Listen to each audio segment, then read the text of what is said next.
like to welcome our next speaker. Also, she's a connector. Cheng, who bridges the gap between technology and people. She's co-founder of Teachify, an Austrian e-learning startup and product manager of Mathmania. Cheng, welcome. The screen is yours. Thank you so much for the nice introduction, Rita. You're welcome, Huang. And good evening, everyone. I'm so happy to be here today. Today, I want to introduce you to a person. That person doesn't really know what science is. That person has a slight idea about what technology is, because she has a phone in her pocket and watches TV. But what is even engineering?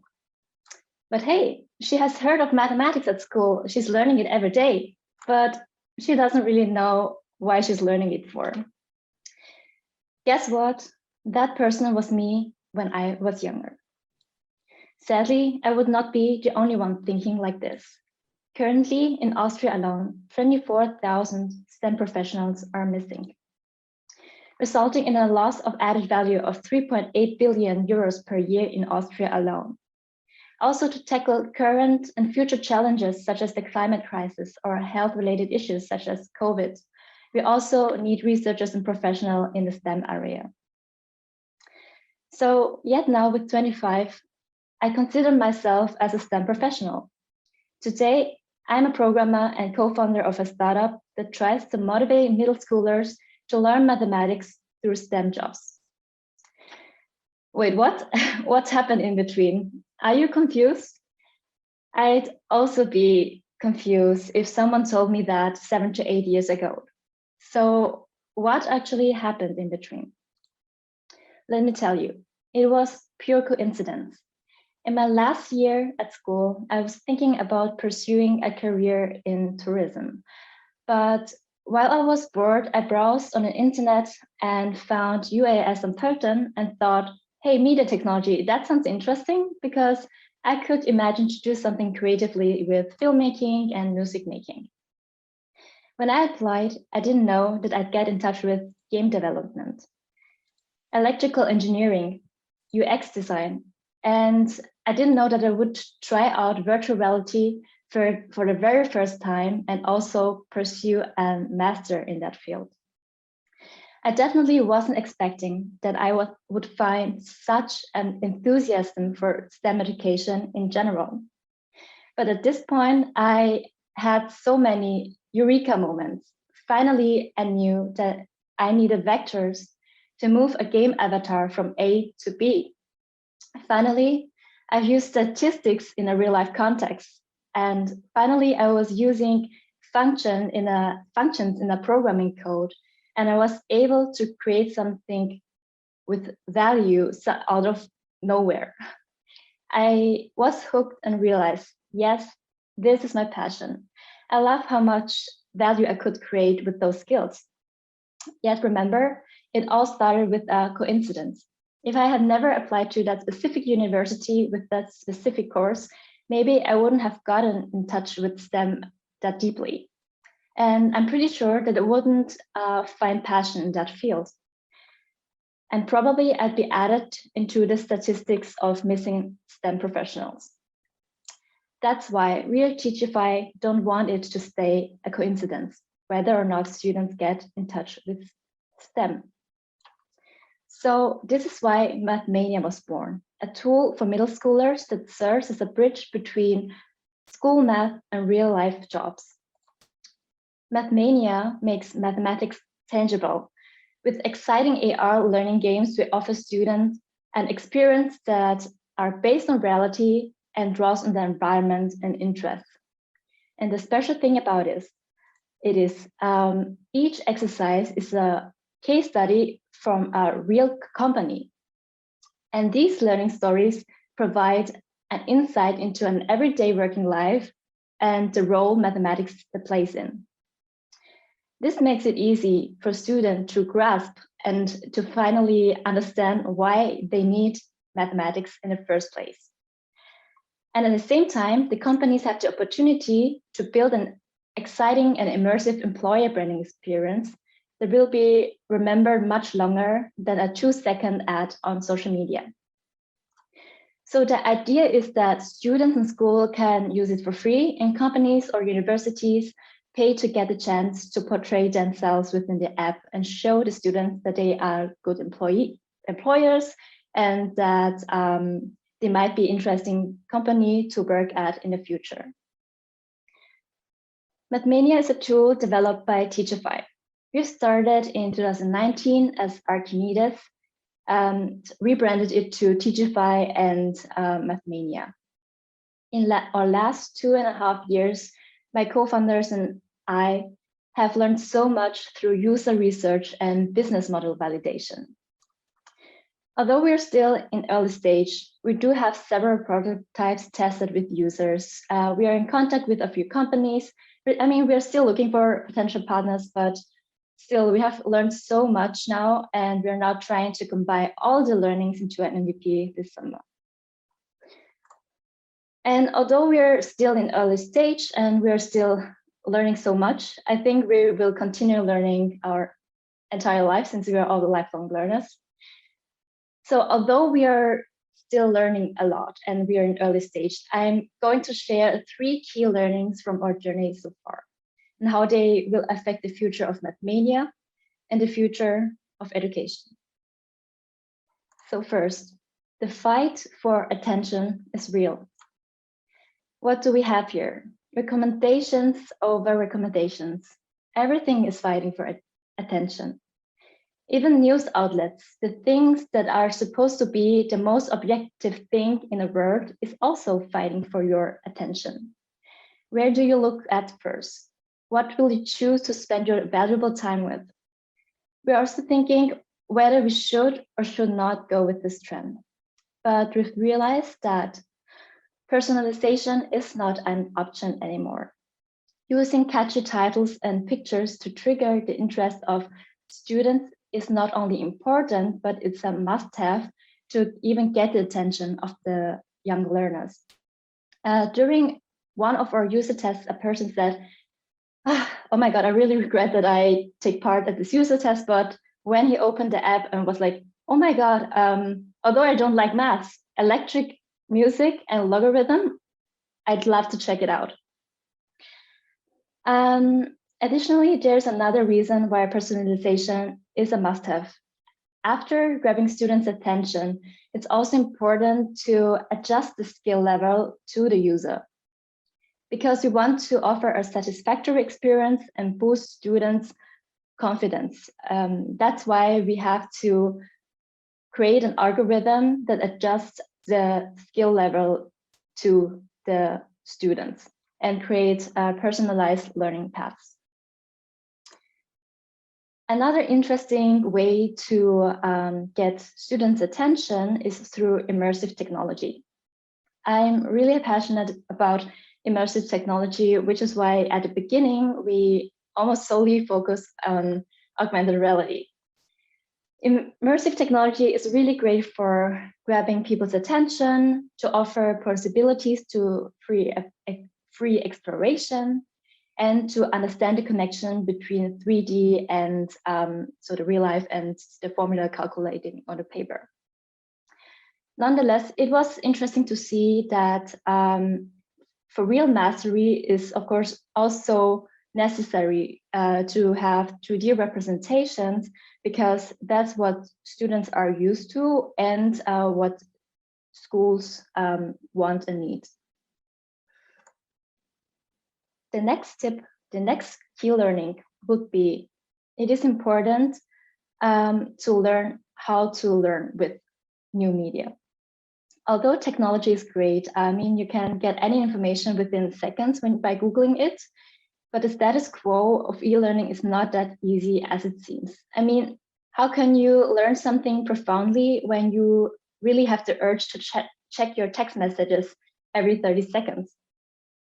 So we try to encourage students to focus. For example, we will provide tips and tricks such as the Pomodoro technique, where you concentrate for 25 minutes, take a 5 minutes break, and then focus again for 25 minutes and take a 5 minutes break, and so on and so on. We also encourage them to turn on off the phone notifications. And maybe also during loading time, we will provide them with learning theory, for instance, that the working memory can only process 3 to 7 pieces at the same time, and that it's more effectively to focus. To achieve this, we want to add gamification elements, like a badge for successfully finishing a learning session, or a reward for spending time in the Mathmania app instead of another app, or even to get a certification that gives you an advantage for your next job application.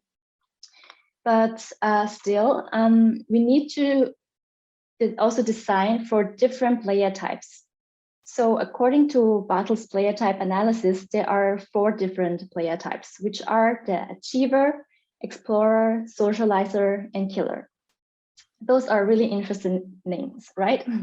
But they describe the reasons why people like playing games. Me, for example, I consider myself as an achiever. I really like setting goals, get daily rewards, and also unlocking things. But I really dislike the Duolingo leaderboard, which is great for killer types, people who like to compete with each other. But for me, it actually made me go away from Duolingo to another learning app. Which is also a great learning. We still must explore which mix of gamification makes most sense in our case. The third key learning, last but not least, we've realized that during our journey, that partnerships and corporations are the key to create great things, which is why I really appreciate formats like the symposium, where people from different backgrounds come together and share their experiences. Thanks again for that.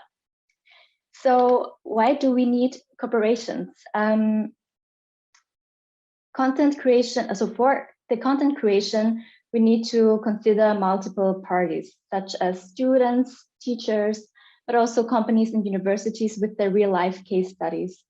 Finding the right partners and the right people to talk to is one of our biggest challenges at the moment.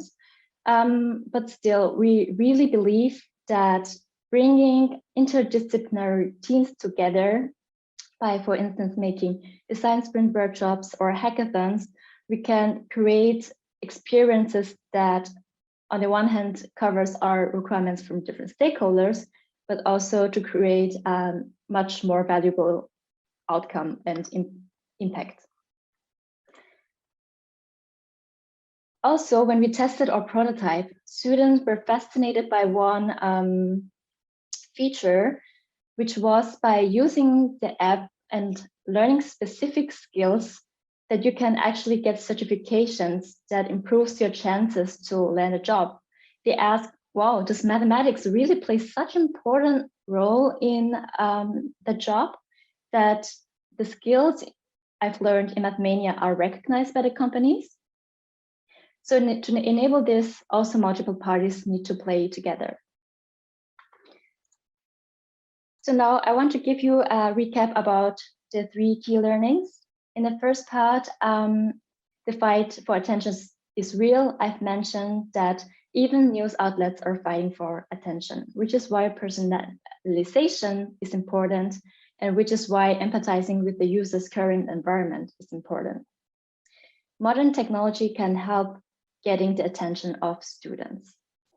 In the second learning, learn how to learn with new media. I've covered that we want to encourage students to focus by using gamification factors, where we want to consider mixture of different player type achievements and rewards. In the last part, partnerships and cooperations are the key. I've covered that considering multiple parties is very important. And by working together, we can create learning environments that have a bigger impact on future learners. It's not been long ago since I've realized that we all create the future, be it the future of life, future of work, or future of education. So let's create learning environments that are relevant and inspiring, where learners are longing for more. Let's create experiences that stick, that students not only learn for the next exam, but let's show them that they are actually learning for their life. And let's create opportunities to let students see what kind of interesting jobs are out there, to give them the possibility to decide whether or not they want to pursue a career in a specific field. For me, it was the field of STEM, where through coincidence, I got in touch with. We should actively work together to connect future generations with STEM and STEM education. And by doing so, we could open so many doors of possibilities for future learners. And by actively opening the doors to relevant and inspiring STEM education, we allow people to find their passion and to make a significant impact on society. Thanks so much. To achieve this, let's get in contact via mail or LinkedIn. I'm looking forward to the QA. Huang, I appreciate your endeavor. Collaborative partnerships are one of the most significant creative forces in providing innovative solutions, such as Teachify. Who's your ideal collaborator? A company or universities that really have the focus on the impact and and not growth, because as a startup, we are confronted with a lot of VCs, so-called VCs, where they want to see the product to scale a lot, and we really want to focus on the impact though. Okay, I was wondering, you mentioned STEM several occasions. STEM has been also extended to STEAM, so with the A standing for arts. What is your idea on how to integrate art in the STEM framework?